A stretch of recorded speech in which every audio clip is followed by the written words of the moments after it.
Урлаг соёлын их ундраг хааш нь урсан юм.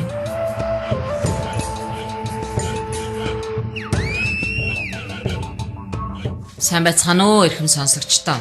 Урлаг соёлын их ундраг хааш нь урсан юм бэ? Манай шүүмж нэвтрүүлэг эхлэхэд бэлэн болж байна. За ингээд өнөөдрийнхөө зочныг та бүхэндээ танилцуулъя. Дуу бичлэг бүтээгчдийн үндэсний төвийн тэргүүн дуучин Бямжавын Логсруу маань оролцож байна. Логсруугийн хувьд энэ төвийн тэргүүн байхаас өмнө бас өөрөө хамтлагийн ахлагч дуучин хүний хувьд ер нь энэ уран бүтээлтэй өөрийнхөө амьдралаа холбоод зохисны үр дүнгээ үзээд тийм ээ амьдраад ажиллаж явж байгаа залуу хүний хувьд өнөөдрийн урлаг соёлын амьдрал тэр дотор рок поп соёлын амьдралын талаар өөрийн гэсэн үзэл бодол санаагаа хэлэх ийм олон сэдэв байгаа гэдэгт би итгэлтэй байна. Дуу бичлэг бүтээгчдийн үндэсний төвийн тухай яриагаа эхлэе л да. 2003 бас л 11 жилийн өмнө үзсэн байна тийм ээ. Мэдээж хийсэн ажил их байгаа. Хэлэх зүйл их байгаа. Юуны өмнө 107.5-ын сайхан зочны цагаар орж одоо маш баяртай. Феми энэ сайхан урлагаар ороог нэлээд олон жил болсон байна. Миний хувьд бол хөгжим бичгийн сургууль гэдгийг англиад Эрдэнэт хотод Олимп хөгжмийн ангид элсэн орсноор урлагийн занд эргэлзэл буцалтгүйгээр орсон байдаг. Энээс хойш бол мэдээж хажуугаар нь бүжгийн хамтлаг анхлын зохион байгуулж байгаа сүлдээ дуу бүжгийн сүнс хамтлаг болж ингэж явсан байдаг юм аа. Төвийн хувьд бол Монголын дуу бичлэг бүтээгчдийн үндэсний төв гэсэн байгууллага маань бол одоо 11 жил болж байгаа. 2003 онд анхлаад байгуулагдсан байдаг. Ер нь энэ байгууллагын үндсэн гол чиглэл зорилго нь зохиогч эрхтгүүнд хамаарах эрхийн ялангуяа хамаарах хэрэгтэй хамаарж байгаа уран бүтээлч тэр дундаа хөгжмийн зохиолч продюсерууд өөрсдөө бичлэгийн эрхийг хангаалдаг одоо лейбл компаниуд бичлэгийн студиуд гэсэн энэ хамтлаг дуучид уран бүтээлчдийн нэгдлээс нэгдсэн юм байгууллага англиар сонор студийн дэргэд одоо Бүл Баатрын маань ихнэр авлах дэлгэр дүйгчийн санаачлагаар байгуулагдаж байсан. Тэгээд энэ хугацаанд бол хууль маань 90-ад оны буюу одоо өмнөх нийгмийн үед зохиогдсон зохиогч эрхийг ойлгосон. Энэ хууль маань бол бас зохиогдсон байсныг юм даа тийм ээ. Тэгэд энэ маань бол одоо зах зээлийн үед арай өөр болж тийм мэдээж энэ чиглэл зах зээлийн нийгэмд орсноос хойш бүх уран бүтээлчд маань бол яг л энэ зах зээлийн давлгаанд бас л одоо нэг ганцгаа өрдөх өрөдөл үнэхээр бас л бүгд л өртсөн шүү дээ. Гэхдээ бол энэ дотор бас мөчгөрөөрөө явж ясан улсууд байдаг. Зарим нэг нь үнэхээр одоо юу гэдгийг амьдрал нь бас болж өгдөг ингээ явсан ч хүмүүс байдаг тийм үү. Тэгэхээр энд бол оюуны өмчийн хууль маань 2006 он шинжилгээт найруулсан байдаг. Тэгээд шинжилгээдэн гарснаар бол хамтын удирдлагын байгууллага гэдэг нэр томьёо гарч ирсэн. Энэ маань бол одоо төрийн бус байгууллага. Хамтын удирдлагын байгууллага гэдэг бол одоо дэлхийн нийтээрээ хамтаараа нэг баг байгуулж тэрэнд уран бүтээлчдийн өмнөөс эрхшгийг хамгаалж, оюуны өмчийн эрхийг хамгаалж ингэж явдаг ийм байгууллагын жишгээр эрхцэн одоо нөхцөлийн бүрдүүлснээр 2006 оноос бол энэ байгууллага үндсэндээ үйл ажиллагаа бол маш идэвхтэй хуулийн хүрээнд явагдаж эхэлсэн байна. Бид нар бол 6 онд анхлаад тэргүүлэгчдэр сонгогдсон. Анхны тэргүүлэгчд бол хүмүүс байсан боловч төдийл 2006 он хүртэл идэвхтэй үйл ажиллагаа явуулдаг байдаг. Тэгээ энэ хуулийн гарсны дараа бол шинэ удирдах зөвлөл зохион байгуулагдаж миний бие бол энэ удирдах зөвлөлийн 9 гишүүний нэг болж орсон. Тэгээ 2008 оноос хойш бол тэргүүнээр одоо ажиллаж байна.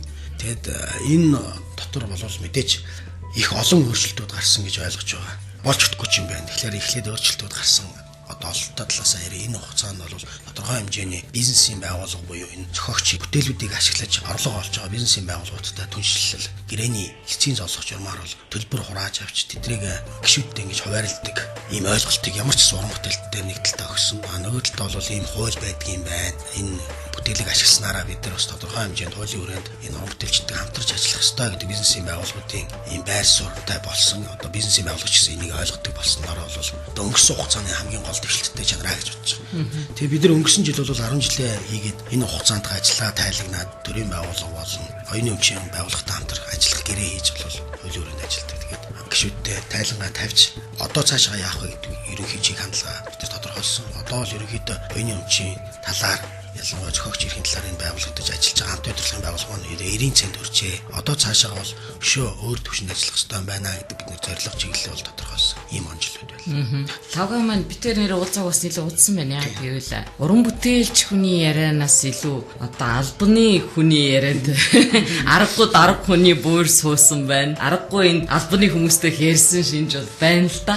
Сая яриан дунд бидний энгийн одоо чихэнд бол тэр болгон ойлгохоор ганц хоёр үгнүүд байлаа л да. Жишээлбэл хамаарах эрх гэж нэг үг байна. Энийг одоо би ойлгохдоо одоо энэ дуу бичлэг гэдэг энэ үгэнд хамраарж байгаа байгууллагуудыг тэдний эрхийг хэлж гэнэ үү те. Тэгэхээр ер нь бол оюуны өмч гэж үг хэлээд байгаа юм маш их өргөө ойлголт. Оюуны өмч гэдэг бол ер нь оюунаар бүтээгдэж байгаа. Ялангуяа тийм бүтээлч хөдөлмөрийн үр дүнд бий болж байгаа энэ оюуны эрхээ хамгаалагдж байгаа бүтээлүүдийг хэлдэг. Энэ зохиогч эрх гэдэг маань бол ерөөсөн зохиогдсон тэр бүтээл одоо аманд аялагдсан гэдэг юм уу тэр үеэс бол заавал тэр одоо оюуны өмчийн газраар аливаа нэгэн дууч уран бүтээлч бол гэрчлэгээ авахаасаа илүү аманд аялагдсан. Тэгээд тэр нь олон нийтийн хүртэл болсон гэж хэлж байгаа юм л да. Студид бичигдсэн. Тэр үеэс бол эрх нь өөрөө хамгаалагдаж явдаг юм жамтай. Одоо олон нийтийн жишээ. Зохиогчийн эрх гэдэг нь өөрөө бол яг үндсэндээ бол зохиогч буюу тухайн уран бүтээлийн үггүй хөгжмийг зохиосон хөгжмийн зохиолч, аяыг зохиосон ая зохиогч. Нөгөө талдаа шүлэг яруу найргийн үгийн зохиосон яруу найрагч буюу үгийг бичиж байгаа тэр зохиогчдыг бол зохиогч гэж байгаа. Нөгөө талдаа хамаарах эрх гэдэг нь бол түүнээс улбаалаад түүнийг тайзан дээр гаргаж амлуулж байгаа хөгжимчид, дуучид, бүжигчид, мөн тайзны урлагийн бас урлагийн олон салбарын улсууд мөн бас үүсмэл бүтээл, зохиол бүтээлийг өөр жанр руу оруулж хэрэглэж байгаа бүхэл одоо энэ уран бүтээл хүргэж байгаа энэ уран бүтээлчд маань бол хамаарах эрхт орж байгаа. Тэр дотроо бас бичлэгийн студиуд одоо би дээр хэлсэн те. Одоо сүүлийн үед бол ялангуяа барууны жишээ болохоор cover компаниуд, label компаниуд бол бичлэгийн эрхийг хамаарах эрхийг бол өөрсдөө авч тэрүүгээрээ бол одоо юу бизнес орлого хийж ингэж явдаг. Label компани гэж нэг үг гарлаа л да. Label компани гэж юу гэж байгаа юм бэ?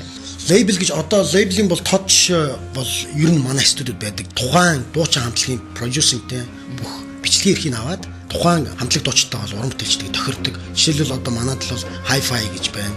Hi-Fi гэдэг label компани. Дээр нь B Production гэж одоо нэг хэсэг байсан. Дууч гаргаж ирж байсан. Манай Max Music байна. Next Star гэлтэй. Тэд нар болохоор яадаг бол тодорхой хэмжээний хамтлаг дуучдыг цуглуулад тэднэртэй гэрээ хийгээд тийм тэдний хамтраад тэгээд CD-ний зарж борлуулснаас одоо өөрсдөө ашиг тодорхой хэмжээний хойг хүртдэг ийм компаниудыг label гэж байна. Аргагүй энэ хуультай холбоотой яриа болоод тэгэхээр яг бас энэ бичиг хэргийн өвдөлгүүд байгаа учраас би ингээд асууад байгаа юм шиг.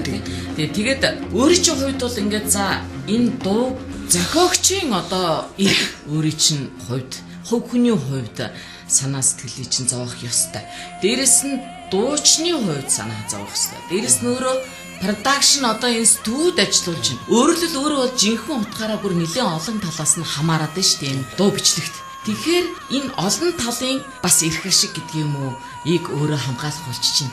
Энэ дээр бас би нэг бас тайлбар хэлмээр байна л да харагч. Юу гэвэл миний яг өөрөө хувьд болохоор бямжив ингээд манай хосхнууд өгтөө. Тэгээд аав маань бол ховдын гаралтай. Ер нь бол аав маань амьд ахуй цагта 94 онд яг бурхан болсон. Тэгээд тэр цагтаа бол Эрдэнэ хотын сум дунд ингээд ерөнхий шүүгч байсан. Тийм ерөнхий шүүгч байсан. Тэгээд болохоор амьд ахуй цагтаа бол ер нь хуульч болно гэж намайг боддог гэсэн. Би даач өөрөө гүйсээр болгож өмөрчөд одоо нэгээр тэр өөрөө студенттэй оюутан болж орж ирсэн. Тэгээд яг хөтэ үнэхээр аавын одоо юу гэдэг гений юм байдаг юм. Тэгэхээр надад бол хууль уншаад ойлгох хэлбэр байсан. Тэгээ би хуулийн сурсан л та. Тийм энэгээр ч гэсэн одоо бэрхэж байгаа. Би бас урлагт суулчд байдаг ч гэсэн төдийлөн бас урлагтаа ингээд хэрэг болж харагддаг болов гэж. Тэгэхээр энэ тал дээр бас урлагийнхаа нэг агц болгож, нэг шатн болж ингэж өөрийнхөө үүрэг хариуцлагыг одоо нийгмийн хөмсөр гэдэг шиг ингэж явж байгаа. Нэгдүгээр асуудал. Хоёрдугаар асуудал нь болохоор та хэллээ. Олон талын эрх шиг гэж. Тий. Манай одоо удирдах зүйл 9 гишүүнтэй тэр дотроо дуучдын төлөөлөлөөр дуучин ариунагч үүдэг. Хоёулаа сая үүсмэл хамаарах гэж ярьсан. Тэнд хамаардаг хөгжимчдөөс бол гитарч үлзий орчих байна уу гэх юм аа тий. Хипхопоос л айгүй олон төлөөлөлтэй гэдэг. Яг л хипхоп чи хил амтай. Гэтэ бас их хуц өгтэй зөв хүмүүс гэдэг. Тэр дотор бол Луминогийн баажи байгаа ойлрон сонгогдсон. Хипхоп холбооны манай Баавар маань гүшгүм гişэ гэж. Баавар маань гэдэг. Тэгээд бас сүүлд бол шинээр сонгогдсон гишүүн болохоор рэпер G гэдэг. Тэгээд студидийн төлөөлөөс би өөрөө орчдөг, дуучнаач төлөөлждөг. Дээрээс New Star студийн их мандах захирлаа гэж бол бас ордог. Тэгээд нам тасны Бацөх бас дуучнаараа ордог. Тэгээд Бацөх маань одоо өөрийнхөө хүсэлтээр бас удирдах зүйлээс гарч байгаа. Дээрээс нь бас одоо нийтийн дуучид буюу одоо энэ сонгогддог урлагаас бол Voice Group-ийн ахлагч Баттолгоо маань ордог. Тэгээд ингээд олон талын төлөөллүүд бид нар ингээд цуглаас ухлаар нэлээд маргаантай мэтгэлцэнтэй урал маань болдог. Ер нь бол шүү дээ би одоо ингээд энэ нэвтрүүлгийг хийгээд олон уран бүтээлчтэй уулзж байхад эдгээр бол нэг л юм дээр санал нийлээд байгаа. Урлаг бол хөгжиж байна. Тэгээд магадгүй энэ урлагийн хит хурдан одоо хөгжлөөс болоод хууль, эрх зүйн энэ орчин хойноос нь хөөж чадахгүй байна. Яг өнөөдөр одоо ингээд цэгцлэх зүйл маш их байна гэдэг бид нар нэн төрөнд нэг юм дээвэр дор байх хэрэгтэй байна. Бидрийг ингээд дээрээс одоо энэ эрхийг хамгаалахаас гадна өдөрж яадаг, залж яадаг, цензурдж яадаг тийм ээ. Иймэрхүү нэг байгууллага бид нар хамаалагмаар гэсэн олон хүний яриа байна. Энэ бол зөвхөн одоо рок попын яриа бол биш тийм ээ. Сонгодог одоо язгуур урлаг энэ Монголын урлагт хамааралтай бүгд байна тийм ээ. Тэгэхээр энэ анхны суурийг бол та хэд маань тавьчлаа гэж би ойлгоод байна. 90 цент хүрчлээ. Одоо улам хүчрэх дээрээс нь олон салбарыг оруулж ирж улам одоо хурц яриа болж тийм ээ энэ дундаас жинхэнэ хэрэгтэй шийдвэр гаргах маш чухал юм мөчтөр та бүхэн байна гэж би бодож байна. Та бүхэнд дэжтэй найдах итгэх олон хүний харц бол байгаа. Тэгэхээр энэ ярьж байгаа асуудал бодод бүгдээрээ л та бүхэн яригддаг байх. Нин төрөнд энэ олон хүн ярих юм цензурын асуудал. Цензур гэдэг нь тухайн энэ дуу гарч ирэх өлгийдэх үед сонсогчийн сонорт хүрэхэд ус шиг цэвэршүүлэх одоо энэ үе шатны та ямар маягаар одоо сонсогчид жинхэнэ утгаараа жинхэнэ урлаг очих вэ гэдэг энийг нэнтрүүн та яаж одоо зохицуулах хэрэгтэй гэж боддог вэ? Ер нь биднээс өмнө хэдэн зуун жилийн өмнө одоо оюуны өмч зохиогч ирэх гэдэг маань бол 1600 оноос эхэлсэн байдаг байхгүй. Францд анх эхлээд нэг ийм конвенц гараад тэр нь ингээл хэрэгжих гээл ингээл янз бүр болоод ингээл явж исэн байдаг. Ингээхлээр ер нь бол тэнд бол хөгжсөн хэдэн зуун жилээр хөгжсөн байгаа. Тэгээд ингээд туршлага хараад тахлаар юу вэ гэвэл хамтаар удирддаг нэг иймэрхүү байгууллагууд нь бол ерөнхий зөв зарчим руугаа орж байгаа. Манайд хуулийг ингээд айгүй олон уран бүтээлч шүүмжилдэг. Өнгөрсөн жил Америкийн сургуулиас ирсэн нэг том доктор бол урлагийн зөвлөлөөс урилгаар ирээд ингээд оюуны өмчийн талаар бидэртээ лекцээр хийж байхад бол танаа одоо хууль бол ер нь харьцангуй сайн хууль байна. Америкт хүртэл заагдаагүй нэг хоёр заалтууд байна. Танах боломжийн хууль байна. Шинжлэх мэдээж юмнууд байна. Кибер зах зээл дээр ч одоо халдлагууд байгаа тий. Онлайн янз бүрийн одоо гэмтэргүүд гарч ийн тэрнтэй адилхан тэр онлайн жижигэн зохицуултууд хийх хэрэгтэй. Дээрээс нь хамтаа төлөвлөгөн байгууллагуудыг бичүүлэх тал дээр тий энэ хамтараа хийж байгаа жоохон бичүүлэх тал дээр юмнууд хэрэгтэй юм байна. Тэгснээс ерөнхий сайн хууль гэж байгаа. Одоо манай байгууллагч чинь ерөнхийдөө уран бүтээлч тийм ойрхон одоо энэ хуулийг зүгээр энгийн хэлгээр тайлбарласан тийм арай авал гарах гэж байгаа. Тэгээ энэ жилдээ багтах баг. Тэгэхээр энэ маань бас нэлээд өөрхөн ажил болдог. Тэгэхээр энэ дээр бас нэг бид хольчтой оюуны өмчийн бас нэг итгэмжлэн төлөөлөгч нартай хамтраад ингээд нэг юм жижигэн тохиол гаргаж байгаа. Тэрэн дээр бол нэлээд ойлгомжтой болох байхаа. Нэгдүгээр хоёрдугаар энэ цензурын асуудал ингэж яваад байгаа юм. Одоо халуун сэдвүүд байна л да. Ам барих одоо юу гэдэг тэр амаар барьчих чахад би ингээд амьд дуулж энэс бага мөнгө авдаг гэл. Бид нар ингээд их хурл болоод жилдээ нэг удаа их хурлыг асар олон асуудлыг энд хамт шимж ярьдаг. Бид нар хамаатай ч хамаагүй ч зөв бид нар ярьж байгаа гэдэг нь хийх ажлын тал гэж байгаа тийм. Тэгэхээр ерөнхийдөө манайхаас бус газар яадаг бол би өнгөрсөн оны хавраас соёлын яамн дээр одоо манайх бас нэг тусдаа аваа яамтай боллоо шүү дээ энэ засгаас. Тэгэхээр энэ яамн дээр бас соёлын тухай хууль байсныг соёл урлагийн тухай хууль болгоод шинжилсэн найруулга явуулж байгаа. Тэрний ажлын хэсэгт нь ороод ажиллаж байгаа. Одоо жил шахуу ажиллаж байгаа. Тэгэд энд болохоор юу хэлцэж байгаа вэ гэвэл одоо анх удаа соёлын одоо гоц авьяасны жишээлбэл өмчтөй болох талаар тэр хүн гоц авьяасаа үнэхээр мэргэжлийн зөвлөлөөр үнэлүүлээд өмч гэж энэ тодорхойлох юм бол тэрүүгээрээ зээл авдаг. Одоо тэр нэг спонсор хараа явж байгаа болох. Хүн өөрийнхөө тийм ингэж өдөл хөдлөх хөрөнгө гэдэг шиг хүний нэмэлхүүд гоц авьяасыг жишээлбэл ийм үнэлдэг ийм хэмжээнд очих байгаа. Нэгдүгээр асуудал зохицуул. Хоёрдугаар энэ чөлөөт уран бүтээлч гэж байгаа эдний нийгмийн халамж авах хэрэгтэй юм байна. Тусдаа дэвтэртэй болох хэрэгтэй гэдэг ингээд нэг иймэрхүү асуудлууд. Гуравдугаар зөвхөн тэр хууль маань бол соёлын тухай хууль гэхтэр төрийн зүгээр л одоо төрийн заалс савнд байгаа төрөөс цалинжиж байгаа хэдэн хүмүүсийн эрх зүйн зохицуулт байсан бол одоо бүгд бүтэн хөгжмийн урлаг энэ ерөөсөө урлаг гэдэг чинь дотор маш олон салбартай баримлж зураач одоо тэгэл уралж байгаа бүхэл хүмүүс байгаа шүү дээ. Тэгэхээр эднийг яах ёстой юм бэ? Эдгээр чөлөөт уран бүтээлч нь яах ёстой? Нэгдсэн сан гэж юу яриад байгаа. Манай Монгол улс Монгол гэж яриад идэг болохоос агаас яа хүртэл өнөөдөр уран бүтээлийн нэгдсэн сан баг. Тэгсэн мөртлөө киноны ч гэдэм үү тусдаа яг киноныхан маш мундаг болохоор аргагүй нөгөө нэг коммунизмын үед кино гэх үзэл сурталчилгын том зэвсэг болгож байсан болохоор кино бол ингээд өөрийн фонттой байдаг. Тэгэхээр бид нар одоо аудио тийм энэ урлагийн хувьд аудиогоор их хийлэрч гардаг шүү дээ. Тэгэхээр аудио болон бүжгийн урлаг гэдэг юм уу видеогоор бүгднийг одоо агаас нь явж бүтгэжүүлэх юм том аян явагдана.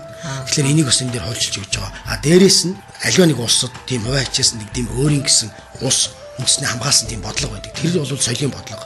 Энэ дээр соёлын бодлого дотор бид нар нэлээд тийм нөө зааж өгч байгаа. Юу вэ гэвэл бид нар одоо ингээл яриа л гэдэг тийм. Одоо энэ гэстэй гадны соёлын гэж байна, кино гэж байна гэдэг энийг бол зүгээр хуулиндаа заачдаг юм лээ. Жишээ нь Солонгос улсад яадаг гэвэл соёлын тухай хуулинд нь нийт эфирийн 20-оос дээшгүй хувь нь гадаадын контент байна гэж заадаг ч гэдэг. Тэр чинь ерөөс бодлогоо зохицуулчихж байгаа. 80% нь өөр контент баглаар тэр хүүхэд багаасаа Солонгосыг 80% нь үзээд яваад болохоор хагуулгыг нэрж байгаа шүү тийм ээ. Нэвтрүүлгүүд байна, нөгөө нэг клипүүд байна те. Ялангуяа ингээ клипийн сувг гэхэд 80% нь л Солонгос байх ёстой. Жишээ нь Монголоор. Тийм тэгэх юм бол тэр хүн яаж хүмүүждэг гэвэл багаасаа ерөөсөн Монгол бол дэлхийн хэмжээний Britney Spears-тэй адилхан юм байна гэдэг ойлголтоор тэгээд өнөөдөр солонгосууд яаж YouTube-ыг үзэж байна те. Ингээд тэр нь өөрөө тэр улсыг өөрийн олон улсад гоё харагдуулах бодлого. Дээрээс нь тэр хүмүүсийн өөртөө итгэх, тэр улсаараа бахархах, өөрийнхөө хэлээр амгших ч гэдэм үү. Бидний нөгөө цээжиж жилдэж энд тэнд өнгөрч Монгол гэж өнгөрөх биш. Тэгж соёлынхоо бодлогоор хамгаалдаг. Нэгдүгээрт. Хоёрдугаарт энэ хуулийг дагаад 3 4 журам гарна. Энэ дотор бол ямар журам гарах вэ гэвэл жишээлбэл нэг журам байгаа. Соёлын байгууллагуудад энэ хуультай холбоотой нэг дагаж мөрдөх журмууд дотор нэг журам байгаа. Юу вэ гэвэл одоо энэ соёлын байгууллагууд 5-аас дээш ч юм уу 3-аас дээш арилжааны тоглолт билет зарсан. Тоглолтууд дээр тухайн хамтлагт дуучин 3-аас дээш дуун дээрч гэдэг юм уу. Тэр журамдаар гэхдээ би яг нарийн заахыг нь бол сайн мэдэхгүй байна. Гэхдээ бид нар солонгосын юг ерөнхийдөө дуурайж хийж байгаа. Амьд дуулаагүй тохиолдолд жишээлбэл тэр дуучин хамтлагийг тоглуулсан байгууллага буюу тэр одоо UB Palace ч юм концертын залууд өөрсдөө торгуул хүлээдэг ийм систем рүү орно. Тэгэхээр энэ юу вэ гэвэл нэг хоёр удаа торгуулахлаар уучлаарай нөгөө нэг хамтлаг одоо ам барьдаг хамтлагуудыг өрөөд ирэхлээр уучлаарай танаас бол торгуулсан одоо тоглолтын ч хүмүүст талын авнаач гэдэг юм. Ийм асуудал багтлаа. Дээрээсээ ер нь бол босоо удирдлагатай байх хэрэгтэй. Тэгэхээр мэдээж нөгөө нэг хамтлаг дуучиж одоо ингэ татвар төлөхгүй явж яана гэж Twitter дээр ч юм уу жиргэл хүмүүс айгүй их асуудал болдог шүү дээ шинжил болохоор. Тэгэхдээ ерөнхийдөө бодлогын зөв хийгээл бичиг баримтын зөв гаргаал ирчих юм бол манай хамтлаг дуучид татвараа төлөхгүй гэсэн юм байхгүй ер нь бол эндээс цутаагаад байгаа юм байхгүй. Одоо жишээл манай байгууллага дээр ихэд сэнхэр дэвтэртэй нь бол хүн амынхаа орлогын албан татварыг өөрсдөө төлнө аваа явдаг. Байгууллага бол өмнөөс нь төлдөг ч юм уу ийм байдалтай байдаг. Одоо орлого байрлахад. Ер нь энэ нэг жоохон зэгцлэх асуудал байгаа. Тийм. Энэ зэгцлэх асуудал хэр хурдан өрнөх бол энэ хуульчирээс гаргаж айгүй нуршихын тэгээд бүр дараа нь ихтгэл алдарсан хойно нэг юм. Яг энэ дээр чинь би бол улсын хурлын гишүүдийг амар шүмжлэмээр байдаг. Яг гэвэл сая ингээд жоох улс төрчиж тий. Гэхдээ яалтчгүй бид нар тэднээс хамааралтай байхгүй энэ маань. Яг гэвэл бодлого тодорхойлж байгаа улсууд тэнд байгаа. 76 гишүүн. Сая соёлын үеийн тухай хууль гээд маш том хууль явуулаа. Өнгөрсөн жил жингаа энэ яам байгуулсан 9 сараас хойш ингээд бөө юм болж маш олон одоо эрдэмтэн доктор профессоруудыг цуглуулж байгаа л нэг базаал хууль хийсэн. Өчнөө юм болж байгаа. Гэтэл сая яав. Алтны татврыг багасгах хууль дээр бол ингээд бүгд ирсэн. Телевизээр ингээ харах бүгд ингээл канапа дараал байж байгаа байхгүй. Тэгэхээр соёлын үеийн тухай хууль бол нэгдүгээрт ингээл нам хоорондоо тунхын те цөөнх нь хайж гараад явах юм. Тэгээ намрын чуулганаар хэлцэгдэх хэрэгтэй байсан чи ингээл хойшлол одоо хаврын чуулган болж байгаа. Хаврын чуулганаараа бас орж амжих нь үгүй юу? Үнэхээр бид нэр тусгаар тогтносон улс гэж байгаа юм бол ихлэ соёл энэ өв соёлын тухай хууль гэсэн соёлын төлөлийн бодлогуудыг маш түрүүнд гарахгүй бол одоо бид нар соёлоо алдад дууслаа. Хулгайд алдад дууслаа. Ямар ч бодлого зохицуулдаг байна. Тэгэхээр энэ дээр улсын хурлын гишүүд минь хэрвээ анзаараагүй бол соёлын үеийн тухай хурдан батлаач. Энэний чинь дараа соёлын тухай хууль зохиогч ирэх юм бас шинжилгээний хариулгууд явж байгаа нэмэлтүүд. Тэгэхээр эдгээр бас үлээгдээд байна. Эдгээр чинь та нар ингээ өнөөдөр алт гээл те нийгмийн тэргүүлэх юм гэлгээ ойлгоод нүггүй шүү. Маргааш бид нар хэл соёл бүх юм хамгаалах хэрэгтэй те. Тийм. Гоё юм. Нэгэнт хууль бүхнийг шийдээд бүх одоо бодлого асуудал зохицуулагдаа явчихна гэж ойлгоход хэрэгжилт гэж нэг аюул байна. Тэгэхээр энэ хуулийн хэрэгжилт өнөөдөр Монголд хуультайгаа ерөөсөө зохицдоггүй тийм ээ. Угаасаа амьдрал дээр байдаггүй. Гэтэл одоо нөгөө л байгууллага нөгөө л ам бариад дуулуулчлаа гэхэд хин тэрэг хянах юм, хин хэрэгжүүлэх юм. Энэ бас итгэл байна уу? Ер нь ингэж байгаа юм л да. За энэ засагч урдны засагч ер нь ярьдаг гэсэн. Одоо ерөнхийн нэг дэлхийн чиг хандлага ер нь засгуудын барьж байгаа. Төрийн эрх мэдлийг төрийн бус байгууллага буюу иргэний нийгмийн байгууллагад ишилжүүлнэ гэдэг байна. Энэ бодлого маань бол ер нь дэлхийн тэр чигээр хүн төвтэй болох гэдэг энэ шинж. Тэгэхээр энд нь бид нар одоо хамтын удирдлагын байгууллага гэж байж байгаа нь юу вэ гэвэл бид нар хүн рүүг л хандах гэдэг. Төрийн эрх мэдлэг гэдэг нь болохоор нэг хүн авчаад тамгаа барьчаад ингээд мөнгөний төвччээ ч юм уу төсөл нэг хамаатан садараа ингээд нь угаасаа ойлгомжтой дэлхийд даяар шалгарсан тогтолцоо. Гэхдээ нэг юм байгаа. Юу гэвэл аливаа нэгэн тэр ам барьсан ч юм уу татвар төлөхгүй ч юм уу энэ урлаг соёлтой холбоотой аливаа нэг асуудал заавал гомдлоор үүснэ. Бичгээр үүснэ. Эсвэл тэр 11 гэдэг юм төр томтохоор бол төрийн утас лавлахад өгнө. Одоо энэ юм чинь байгууллага төр бид бас тусгай дугаар гаргая гэж бодож байгаа. Энийг бол зөвшөөрсөн төвшөнд оюуны эмчийн дарагтаа зөвшөөрсөн байгаа. Тэгэхээр 24 цагаар бид нар одоо шууд утсаар тийм гомдлоо оюуны эмчийн талаарх зөрчлийг бол хэлж болж байгаа. Дээрээс нь хамгийн гол нь одоо гол юм маань юу гэвэл таны яг хэлдэг үнэ. Өнөөдөр манай байгууллага ингээ яваад их олдтой талууд их байгаа. Боловч манай гишүүд өнөөдөр эндээ бас төдийлөн гэрээ хийснээр мартцсан байдаг. Одоо манайх 140 гаруй гишүүнтэй гэдэг чинь 300-аад нэг ч хүн байгаа байхгүй юу? Маш хариуцлага. Проблемууд их байна л да. Мөнгө авах болохоор миний утасны дугаар ч юм уу эсвэл энэ байгууллага сандаг. Мөнгө тарааж байгаа гэсэн гээд. Тэгээ бусд үйдэн жишээл хурал зарлахад сургалт зарлахад янз бүрийн тийм асуудал бол шийдэхин дээр бол ерөөсөй байдгүй. Тэгээ мөнгө авах болохоор аягуулсан утас мэддэг. Гэх мэтчлийн хариуцлагагүй байдлууд байдаг. Тэгээ муулах ч юм уу нэг ерөөсөө аливаа нэг ажилтны нэг юу гэдэг хариуцлага хандж байгаа хүмүүс андшгүй л шүүмжлээ сууж идэг. Гэхдээ тэрнээс нэг хугараад яагаад байгаа юм алга. Гэтэ тэрнгүүл сая нэг ам баримтаг дээр тэр байгууллага гомдох хэрэгтэй байхгүй. Дээрээс нь гэтэ тэрнгүү энийг шудраг өрсөлдөөний газар гэж газар шүү. Дээрээс нь энийг хянаа явуучих. Бүх зохицуулалтын мэргэжлийн хяналт байна.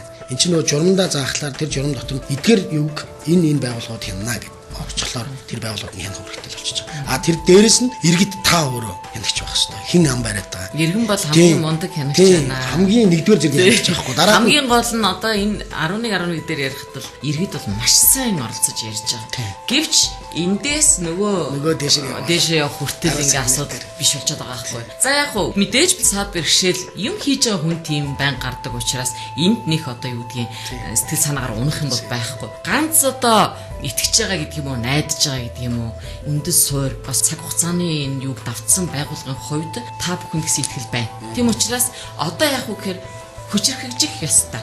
Хүчрхэгжиж нөгөө улсууд чинь зөвхөн мөнгөний төлөө биш юм шүү дээ, тийм ээ. Тэгээс ирээдүйд сайхан одоо боломж итгэл найдвар бол байна. Тэгээ мэдээж энэ нэвтрүүлгийн хугацаанд бүх одоо жаргал зовлон ярьчихад бол болохгүй учраас би энэ дуу бичлэг бүтээгчдийн энэ төв танаа байгууллагад бол жишээлбэл дуу зохиогчийн зүрхнээс оюун санаанаас сонсогчийн чихэнд хүрдэг тэр бүтээгч гэж яриад байгаа хүмүүсийн хамгийн сүүлчийн чухал байр суурийг эзэлдэг байгууллагын хувьд бол радионууд бол хамгийн түрүүнд танад байх ёстой гэж би ингэж ойлгож байгаа. Би дэвштэй нэг голын хоёр иргэдээр биш тийм үү.